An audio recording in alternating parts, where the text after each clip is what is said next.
Even during a pandemic, the experts at the Goldfish Swim School in Silver Spring want parents to remember water safety should still be a priority. Safety is our main priority, and education, too, for the parents. The number one cause of unintentional death for children under the age of 4 is drowning. It's the second leading cause of death in children between the ages of 5 and 14. At the Goldfish Swim School, these statistics have been taken into account in the development of their program. Different water safety techniques that we use for all the way from our mini classes where the parents are in the water with the kids all the way up into our older classes as well. One of them, we practice getting in and out of the water safely. So we use our fin belly flipper to get in and out of the pool safely. Now you're going to do fin, belly, flipper, and then all the way up.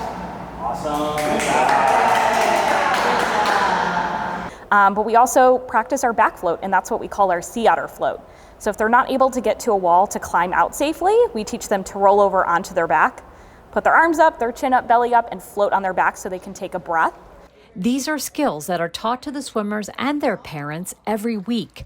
Swenson stresses it's important to assign a water guardian, someone who never takes their eyes off a young swimmer. So assign someone, a parent or a guardian outside of the water to really just watch those kids. So put down a book, put down your cell phone, and that's all of your attention is spent on those kids in the water. The COVID-19 crisis has closed many pools and programs altogether in an effort to reduce the number of infections. But with many safety protocols in place, the Goldfish Swim School has been able to resume some of its programming. Our first priority when we were thinking about reopening is, communication and partnership with our local health department and the CDC. Goldfish Swim School as a whole and franchise is, contacted with them and really what is appropriate and what's going to be preventative and what we can do to keep the safest, cleanest space for our members and these kids when they come in. So one of the things was sanitizer, right? How are we going to clean our facility? How are we going to keep it clean when members are coming in here every 30 minutes? So that was our main priority, was to get top of the notch, best around sanitizing tools and equipment so that everyone feels safe, including our staff. To do this, not only have they instilled strict protocol that rotates on a 30-minute basis, but they have also made a huge investment in the Halo Fogger technology to keep everyone in their facility as safe as possible. This is our Halo Fogger.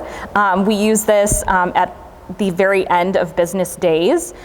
We set it out here in our lobby, and we set it for a specific amount of time, and it actually sprays a hydrogen peroxide formula, electrostatic, and it uses some sort of science that I'm not an expert at, but we set it for at night, and it actually sprays our whole facility on our dry side here, all the way from our changing rooms and our restrooms, all the way up to our front desk and those front doors, and all of the chairs that you see in our facility that the parents and members sit in during lessons. This is kind of our secret weapon, so to speak, to really make sure that at the end of the day that we're doing everything we can. Like so many businesses across Montgomery County, dealing with the coronavirus pandemic has been challenging. But Swenson says they are keeping their head above water at the Goldfish Swim School. Ready, go. For Made in Montgomery, I'm Susan Kennedy.